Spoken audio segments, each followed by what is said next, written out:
The Psychology of Money, pelajaran abadi mengenai kekayaan, ketamakan, dan kebahagiaan. Karya buku Morgan Housel. Bab 10. Menabung uang.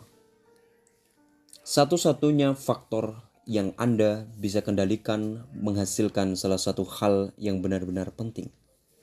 Betapa menakjubkan. Saya ingin meyakinkan Anda agar menabung uang. Tak akan butuh waktu lama. Namun itu tugas yang aneh, kan? Apa orang perlu diyakinkan agar menabung? Menurut pengamatan saya, ya, banyak yang perlu. Sesudah melebihi tingkat pendapatan tertentu, orang bisa dibagi menjadi 3 kelompok. Mereka yang menabung, mereka yang tak berpikir bisa menabung, dan mereka yang tak berpikir perlu menabung. Itu untuk 2 kelompok yang disebut terakhir. Gagasan pertama sederhana, tapi gampang terlewat, adalah bahwa membangun kekayaan tidak banyak berhubungan dengan pendapatan atau hasil investasi, dan banyak berhubungan dengan tingkat tabungan. Cerita singkat mengenai dahsyatnya efisiensi. Pada 1970-an, dunia tampak seolah akan kehabisan minyak. Perhitungannya tak sukar. Ekonomi global menggunakan banyak minyak. Ekonomi global tumbuh dan jumlah minyak dapat kita ambil tak mencukupi. Kita tak kehabisan minyak, untungnya. Namun, itu bukan hanya karena kita menemukan lebih banyak minyak, atau bahkan menjadi lebih jago mengambilnya dari dalam tanah. Alasan terbesar kita berhasil mengatasi krisis minyak adalah karena kita mulai membuat mobil, pabrik, dan rumah yang lebih efisien penggunaan energinya daripada dulu. Amerika Serikat menggunakan 60% lebih sedikit energi per dolar PDB hari ini dibandingkan pada 1950. Rata-rata jarak tempuh semua kendaraan persatuan bahan bakar sudah lebih tinggi sejak 1975.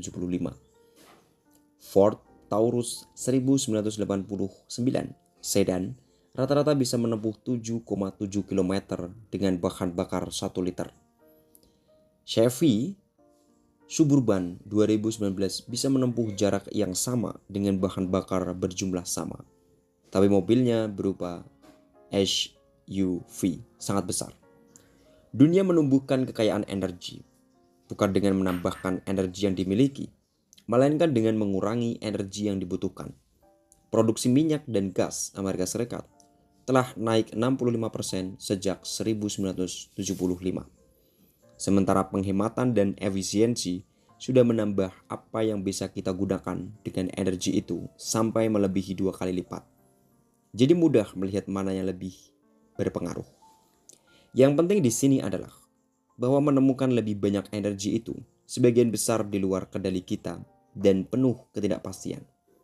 Karena mengandalkan campuran geologi, geografi, cuaca, dan geopolitik. Namun menjadi lebih efisien dalam menggunakan energi itu sebagian besar berada dalam kendali kita. Keputusan membeli mobil lebih ringan atau naik sepeda ada di tangan Anda dan punya peluang 100% menaikkan efisiensi. Sama saja dengan uang kita. Hasil investasi bisa membuat Anda kaya. Namun ampuhnya suatu strategi investasi dan berapa lama ampuhnya. Dan apakah pasar mendukung selalu tidak pasti. Hasilnya diselubungi ketidakpastian. Tabungan pribadi dan gaya hidup sederhana, penghematan dan efisiensi keuangan adalah bagian rumus uang yang lebih banyak bisa Anda kendalikan dan punya peluang 100% efektif sekarang maupun pada masa depan. Jika Anda memandang pembangunan kekayaan sebagai sesuatu yang akan memerlukan lebih banyak uang atau hasil investasi besar, boleh jadi Anda menjadi pesimis seperti orang-orang yang khawatir dengan energi pada 1970-an. Jalan ke depan tampak berat dan tak bisa dikendalikan. Jika Anda memandangnya sebagai didorong sikap hemat dan efisien Anda sendiri, nasib Anda akan lebih jelas. Kekayaan hanya kumpulan sisa sesudah Anda membelanjakan apa yang Anda dapat. Dan karena Anda bisa membangun kekayaan tanpa pendapatan besar, tapi tidak bisa membangun kekayaan tanpa tingkat tabungan tinggi. Jelas yang mana yang lebih berpengaruh. Yang lebih penting, nilai kekayaan itu relatif terhadap apa yang Anda butuhkan. Anggap Anda dan saya punya harta yang sama banyak. Dan umpamakan Anda investor yang lebih hebat daripada saya. Saya bisa mendapat hasil 8% per tahun, sementara Anda bisa mendapat hasil 12% per tahun. Namun saya lebih efisien dengan uang saya. Anggap saya memerlukan uang setengah jumlah yang Anda perlukan agar bahagia, sementara gaya hidup Anda naik secepat nilai aset Anda. Saya jadi lebih sejahtera dibanding Anda. Meski sebagian investor lebih payah, saya mendapat lebih banyak manfaat dari investasi saya, walau hasilnya lebih kecil. Sama saja bagi pendapatan. Belajar berbahagia dengan lebih sedikit uang menciptakan kesenjangan antara apa yang Anda miliki dan apa yang Anda inginkan. Sama dengan kesenjangan yang Anda dapat dari pertambahan pendapatan, tapi lebih gampang dan lebih bisa dikendalikan.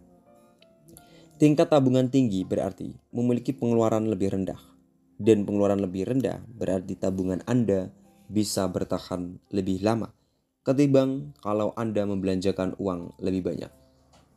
Pikirkan itu dalam konteks berapa banyak waktu dan usaha yang dihabiskan untuk mencapai 0,1% performa tambahan investasi tahunan jutaan jam riset. Puluhan miliar dolar untuk upaya para profesional dan mudah melihat apa yang berpotensi lebih penting atau layak dikejar. Ada investor profesional yang bekerja 80 jam per minggu untuk menambah 1/10% hasil. Padahal ada 2 atau 3% beban gaya hidup di keuangan mereka yang bisa dikurangi dengan lebih mudah.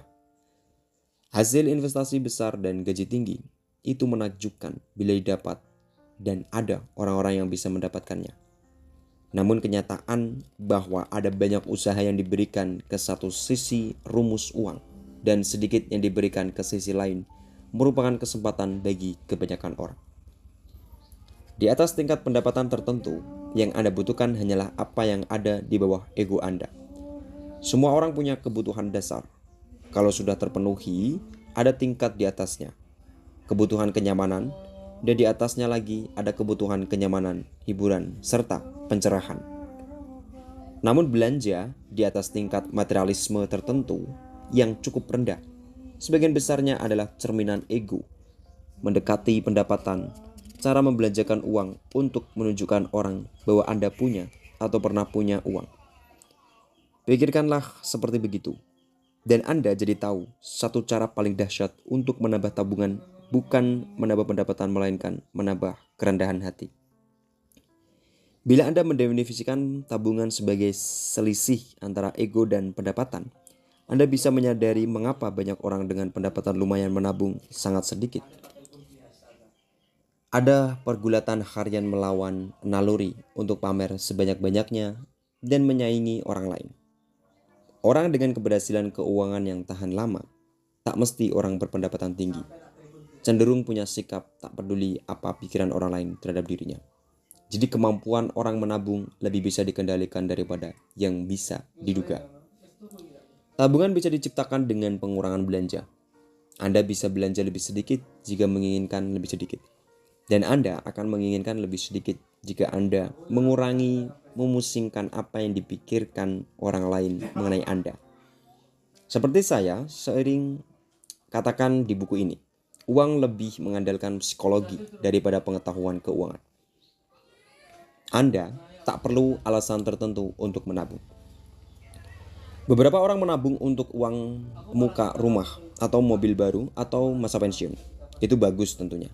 Namun, menabung tak memerlukan tujuan membeli sesuatu yang spesifik. Anda bisa menabung hanya dengan alasan ingin menabung. Malah harus begitu. Semua orang harus. Menabung untuk tujuan tertentu saja itu masuk akal di dunia yang bisa diprediksi. Namun dunia kita tak bisa diprediksi. Menabung adalah berjaga-jaga terhadap kemampuan kehidupan untuk mengagetkan Anda pada waktu yang paling tidak pas. Manfaat lain tabungan yang tidak berkaitan dengan tujuan pembelanjaan tertentu adalah yang kita bahas di bab 7. Mendapat kendali atas waktu. Semua orang tahu mengenai benda-benda kasat mata yang dibeli dengan uang, yang tak terlihat lebih sukar dimengerti, jadi cenderung tak diperhatikan. Namun manfaat tak kasat mata, uang bisa jauh lebih berharga dan mampu menambah kebahagiaan Anda lebih daripada benda-benda kasat mata yang jadi sasaran jelas tabungan kita. Menabung tanpa sasaran pembelanjaan memberi Anda pilihan dan keluasan, kemampuan menunggu, dan kesempatan menyambar. Anda jadi punya waktu untuk berpikir, Anda jadi bisa berubah arah atas kemauan sendiri. Tiap bagian tabungan seperti mengambil satu titik masa depan yang kiranya dimiliki pihak lain dan mengembalikannya kepada Anda sendiri. Keluasan dan kendali atas waktu adalah keuntungan tak kasat mata dari kekayaan. Apa keuntungan dari uang di bank yang memberi Anda pilihan untuk berganti pekerjaan pensiun dini atau merdeka dari kekhawatiran? Saya akan bilang keuntungan itu tak terhitung. Tak terhitungnya dalam dua cara, sangat besar dan penting, sampai-sampai kita tak bisa menetapkan harganya. Namun, juga tak terhitung secara harfiah. Kita tak bisa mengukurnya seperti kita bisa mengukur suku bunga. Dan yang kita tak bisa ukur cenderung kita lupakan. Bila Anda tak punya kendali atas waktu Anda dipaksa menerima segala nasib buruk yang datang. Namun jika Anda punya keluasan, Anda jadi punya waktu untuk menunggu kesempatan datang. Itu hasil tersembunyi di tabungan Anda. Tabungan di bank dengan bunga 0% boleh jadi benar-benar memberi hasil luar biasa jika tabungan itu memberi Anda kesempatan bekerja dengan gaji lebih rendah tapi manfaat lebih besar. Atau menunggu kesempatan investasi yang datang ketika mereka yang tak punya keluasan jadi putus asa. Hasil tersembunyi itu menjadi makin penting. Dunia dahulu sangat lokal. Sekitar 100 tahun lalu, 75% orang Amerika tak punya telepon dan tak dilayani pengiriman surat reguler. Menurut ahli sejarah Robert Gordon, itu membuat persaingan jadi sangat lokal. Pekerja dengan kecerdasan rata-rata bisa saja menjadi yang terbaik di kotanya dan diberlakukan sebagai yang terbaik karena tak harus bersaingan dengan pekerjaan lebih cerdas di kota lain. Sekarang keadaan berubah. Dunia yang sangat terhubung menyebabkan jumlah pesaing Anda naik dari 100.000 warga sekota ke jutaan sampai miliaran orang di seluruh dunia. Apalagi untuk pekerjaan yang mengandalkan kepala bukan otot, mengajar, memasarkan, analisis, konsultasi, akuntansi, pemrograman, jurnalisme, bahkan kedokteran makin banyak bersaing di tingkat dunia. Makin banyak bidang akan masuk kategori itu selagi digitisasi menghapus batas-batas dunia, selagi perangkat lunak memakan dunia, kata pemodal venture Mike Anderson. Pertanyaan yang Anda harus ajukan selagi jumlah pesaing bertambah adalah bagaimana agar saya menonjol? Saya cerdas. Makin lama, makin menjadi jawaban buruk bagi pertanyaan itu. Karena ada banyak orang cerdas di dunia, hampir 600 orang mendapat nilai tertinggi tiap tahun. 7.000 lainnya di tingkat kedua tertinggi. Di dunia terglobalisasi di mana pemenang mengambil semuanya. Jenis orang macam itulah yang makin banyak menjadi pesaing langsung Anda. Kecerdasan bukan keunggulan andal di dunia yang telah menjadi sangat terhubung.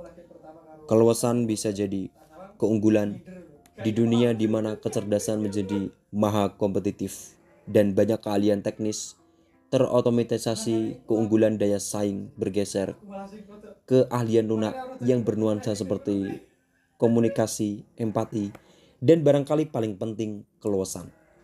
Jika Anda punya keluasan, Anda bisa menunggu kesempatan bagus dalam karir maupun investasi. Anda akan punya peluang lebih besar belajar keahlian baru bila perlu. Anda akan merasa tak terburu-buru harus mengejar pesaing yang bisa melakukan hal-hal yang Anda tak bisa lakukan, dan punya ruang gerak untuk mencari apa yang Anda suka dan bisa lakukan dengan tak tergesa-gesa.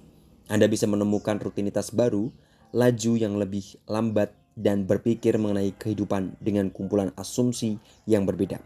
Kemampuan melakukan hal-hal itu ketika sebagian besar orang lain tak bisa adalah satu di antara beberapa hal yang akan membuat Anda menonjol di dunia di mana kecerdasan tak lagi merupakan keunggulan andal. Lebih banyak kendali atas waktu dan pilihan makin menjadi salah satu hal paling berharga di dunia. Makanya, lebih banyak orang bisa dan harus menabung tahu apa lagi yang mereka harus lakukan. Stop mencoba jadi sangat rasional. Saya akan jelaskan mengapa.